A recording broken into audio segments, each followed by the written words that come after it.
Hey guys, stick around to the end of the video. We're going to be talking about this board here, and it's kind of for you guys.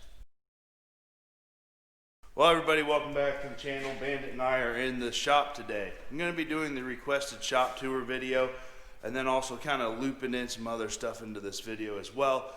Like I've got to do a light upgrade, show you some other projects that are going on, and get some other things situated, plus I got something special at the end. But lately we've been getting a lot of new subscribers to the channel, which is absolutely awesome. Welcome to the channel, everybody. If you guys haven't subscribed to the channel and it's your first time watching me, this channel basically focuses on things that I do as a 28-year-old farmer here in southern Iowa. But on the docket today is obviously the shop tour, because people have asked for that. And then I want to continue to upgrade my lights. Lately in the shop, about every day or so, I do a couple of lights. I'm switching my fluorescent lights to LED. They're giving out a lot more light and taking up a lot less power. I've got 3 sets left to do, 1, 2, 3. So we'll probably do that before the shop tour, kind of show you guys how to do that in case anybody is actually interested in that. It's really simple to do.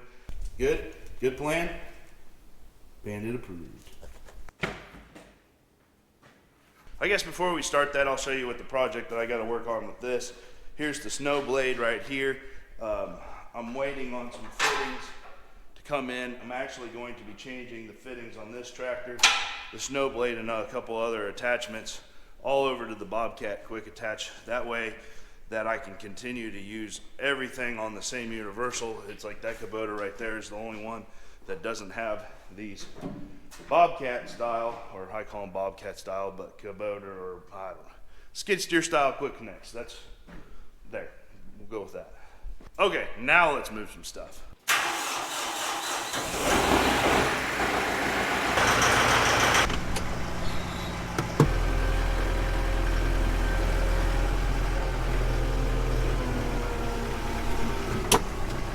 I'm gonna let things run for a little bit outside since they are gonna be sitting out there for a little while.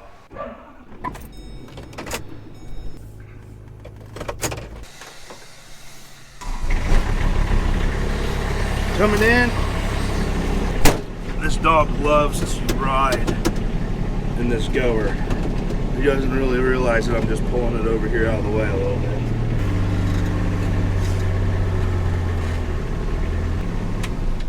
That's as far as we're going, bud. Hey, you want a deer antler, bud? Don't drop it where I'll put it in the tire.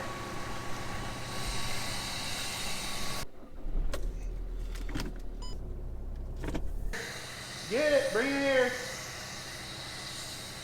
That's not here. Everybody needs blue heel. It's 8 degrees outside. What are you doing?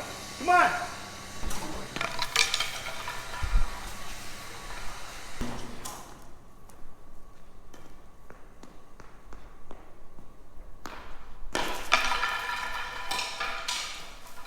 Okay, let's move these skid steers.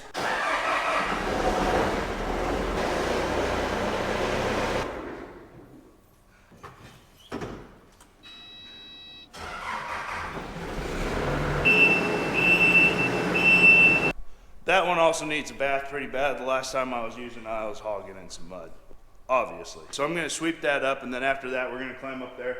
I'll do a little how-to on how to replace these lights.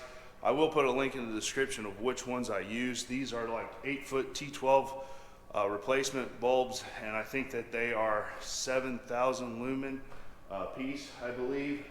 You'll know if you're actually interested in them. And then we'll move on to the shop tour.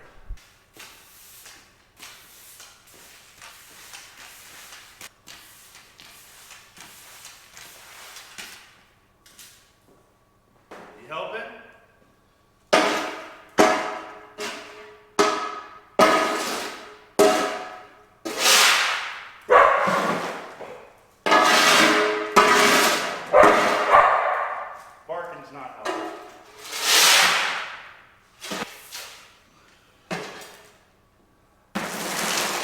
I guess that could be part one of a shop tour, is it has concrete floors. Most of our other buildings have either a dirt floor or a gravel floor. Concrete floors are fantastic for working on. If you drop a part, you can find the parts pretty darn easy, but it's a bear to keep them clean. It's like it's another job just to continue to sweep and sweep and sweep. But that's not a complaint. I'll take a cement floor over a rock floor any day.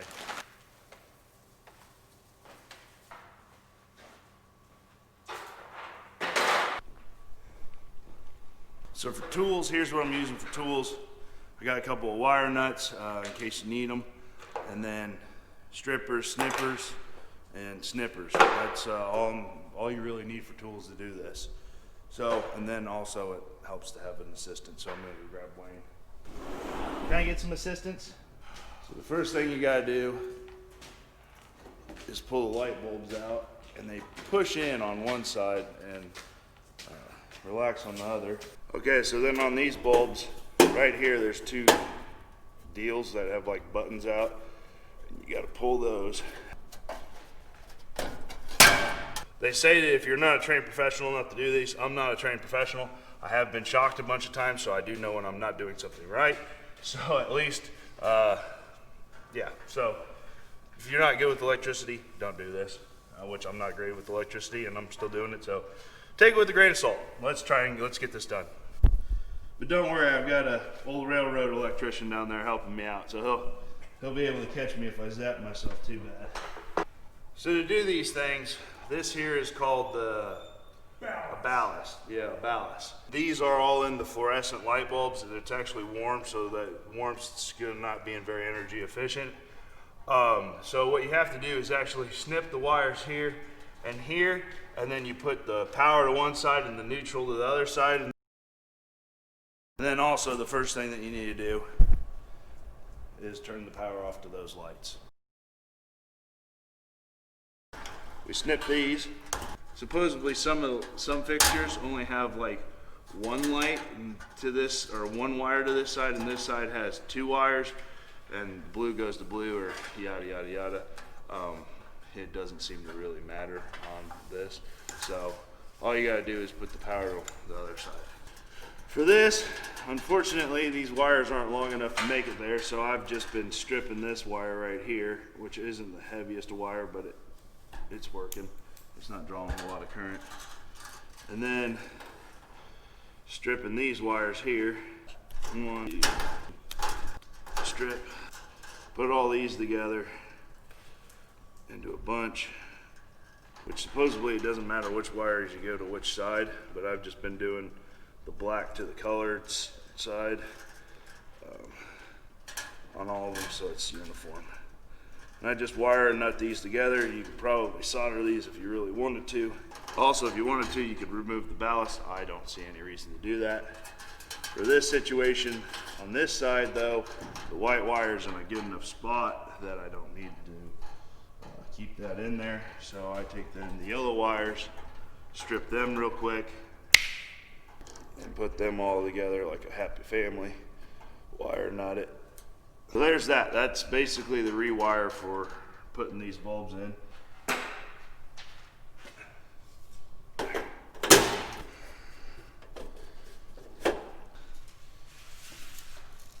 They're plastic, they're light, they're, nothing to write home about quality wise, I guess you could say. The ends of it do twist so you can direct the light of it. That's just pretty darn nice. Then you just stick it back in. Boom, good. So those lights are all now done up, which means that it's probably time to do the shop tour here. But I also bought some more lights. These are just like the lights that I put up as in their LED, except for they have two strips here. One strip there and one strip there in a V form. They're 8 foot, and you can wire them in like a series together, I'm guessing. So I'm thinking I'm gonna put one on that side, put one right there, and that should brighten up that area right there pretty well. I need to put at least 2 up here, hopefully brighten up this area, and then I can put at least 1 more right there. And I don't know really what that got, how many I got. I think I got 8. I don't know how many I got. Maybe I got 10. Well, let's see. 1, 2, 3, 4, 6, 7, 8, 9. No, I got 10. So let's see. 2, 3, 4, 5, 6. So I can put some other places too. So we'll figure out where those go, and I'll show you guys that at some future video. I'm not gonna go through all hanging those up. Anyways, let's get to the shop tour. Start out by saying that I did not build this shop. I purchased this farm from Wayne about 2 years ago. Wayne built this shop. The dimensions of this shop is actually, it's 75 feet long by 54 foot originally, is it in the full width. And then on the back side of it, which we will look at, there's been a add-to, lean-to to it. That's cold storage. On the inside of the building, that there's a living quarters. It's 18 feet wide by 54 feet long. Wayne lives there, so we're not going to tour it. That's his personal space there, so you guys don't get to see that. But there is a living quarters right there, which means that we chopped off 18 feet of the full width of the building to have the shop here. So you guys can do the math on that. By 54. That gives us how wide the building is itself. For access to the building, this has 2 overhead doors. They're 12 foot tall by 20 feet wide, I do believe. Both power overhead doors, except for that one's not working. So if there's any electricians that know how to wire up an overhead door motor, that'd be great, because I got a new motor for it, except for the reset. This one has a reset button on it, and the old one didn't. And so I can't figure out how to get that one wired up, and I'm a little scared that I'm going to burn up my circuit board. So 2 entrances, 1, 2, and then obviously the walk-through door. This entrance right here would be probably considered the main entrance. This one faces east, and this door right back here faces south. So then moving on here to the southeast corner, this is kind of the tool corner of the shop. It has a Ben Pearson car lift in here. All I really do is change the oil on it. I'm not a car mechanic, but I could fix things if I needed to. Filter storages and tool storage, more tool storage, more tool storage, more tool storage, electrical fittings, tool storage, where all the batteries that I keep for different odds and end tools like grease guns, impacts, drills, those are all going there. This is not normally here, so it feels a little bit claustrophobic. This is usually out there somewhere. That's just what I work on, and I can hold the stuff that I'm working on when I'm doing it. These are obviously going on to the diesel truck build that is still going on. The tool skid is getting welded up right now.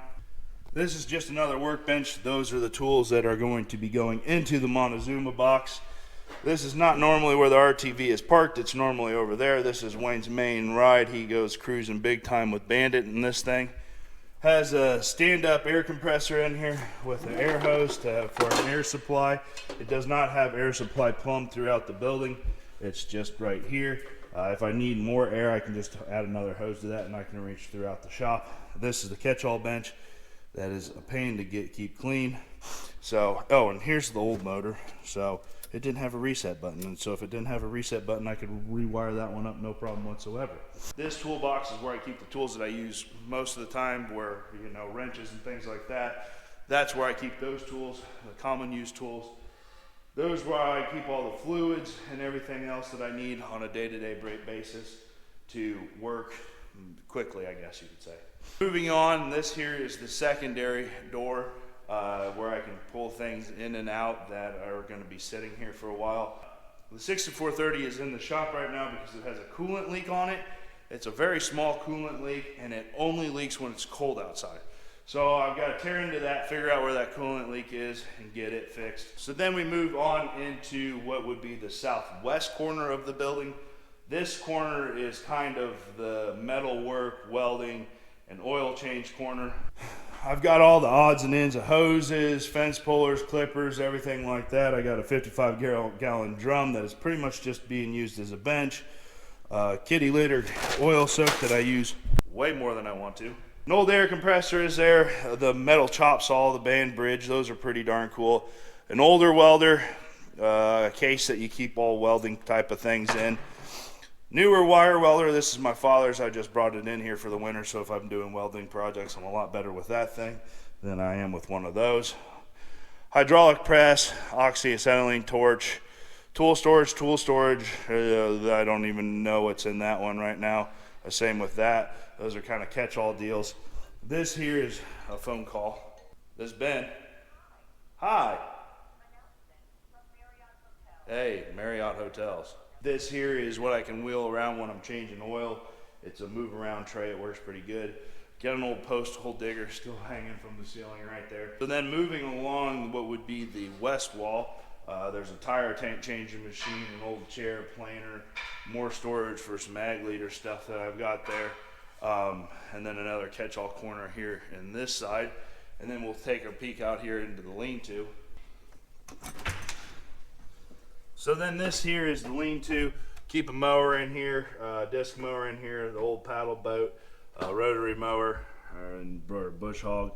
Other stuff, it's just really kind of, I need to get in here and getting this cleaned up a little bit better would probably be a good deal. I could probably actually keep maybe a vehicle in here or a skid steer. It's got to be kind of low. I think those doors are maybe 7 foot tall or something like that. So it doesn't have a very high ceiling in here. This is also kind of a catch-all area, and it's chilly in there. And it's one of Bandit's favorite places to go in there because there's usually a coon or something that likes to be in there. And then we move down what would be the north wall and also the wall of the living quarters. Above the living quarters, there's storage up there that you can stand up in between the rafters. This here is the beverage fridge, so beverage and snacks are in there. No tools are really stored in there. That's more like clothing and stuff like that.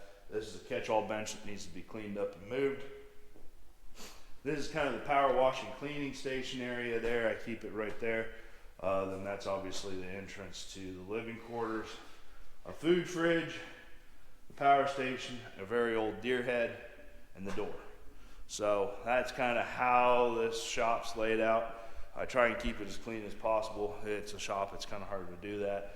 Lots and lots of sweeping.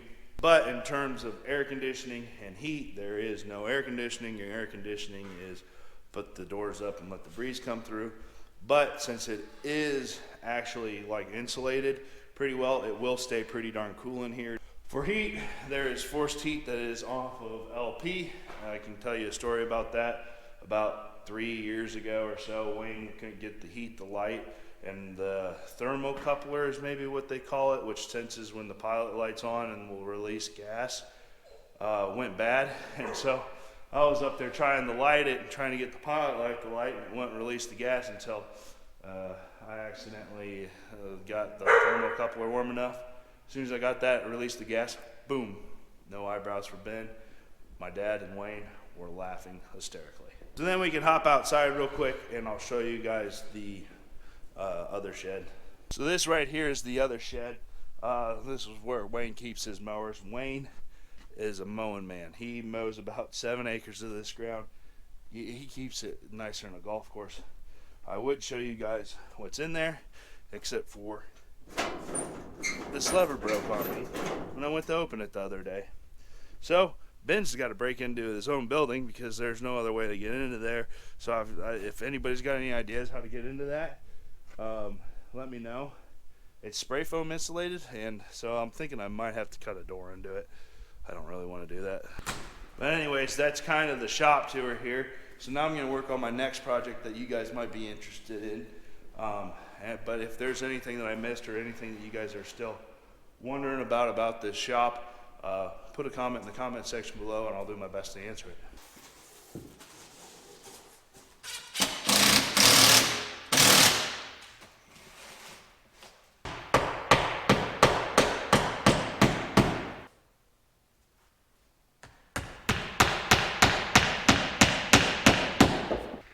Did something just fall off the wall?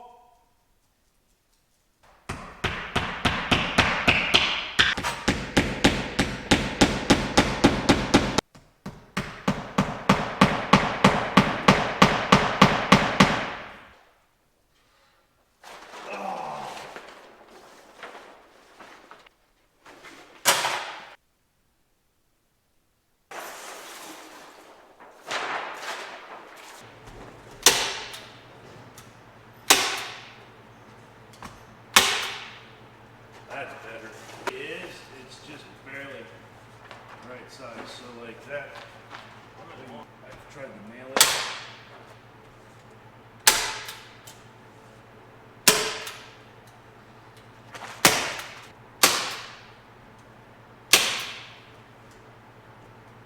Well, guys, got lucky. Andrew showed up. I needed another hand doing that. About a few months ago or so, a deer decided to go down the side of his pickup truck and took the mirror off. So we're going to try and fix that here. I want to red. So here we go. This board here is for you guys. Andrew's complaining about his pin. He was going to be the first one I pinned up there on the board. He's complaining you can't see the blue very good. So anyways, so this is for you guys. You guys all know where I actually farm at. I farm down here in Southern Iowa, right around Centerville, the Lake Rathman area. Andrew, who is a farmhand for us and farms with us and is in the videos, he also watches them. So he is the first pin up there on the board.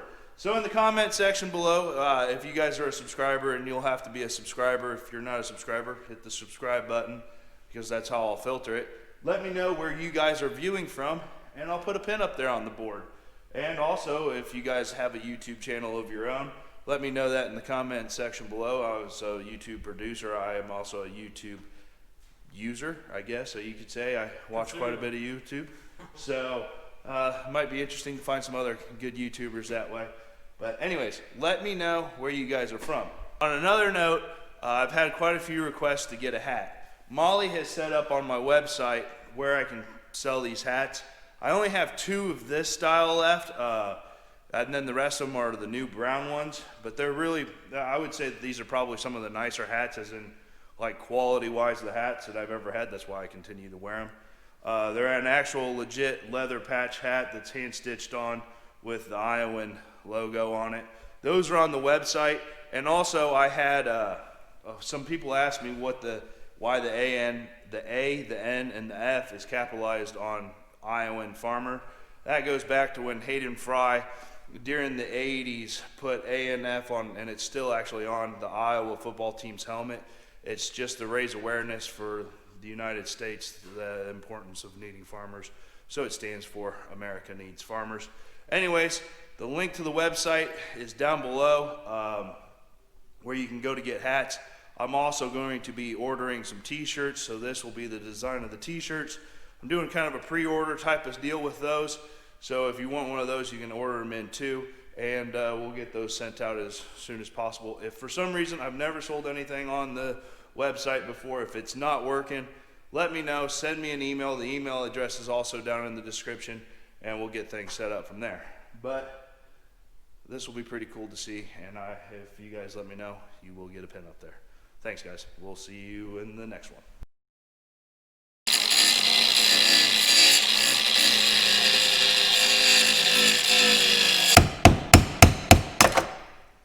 It was a struggle.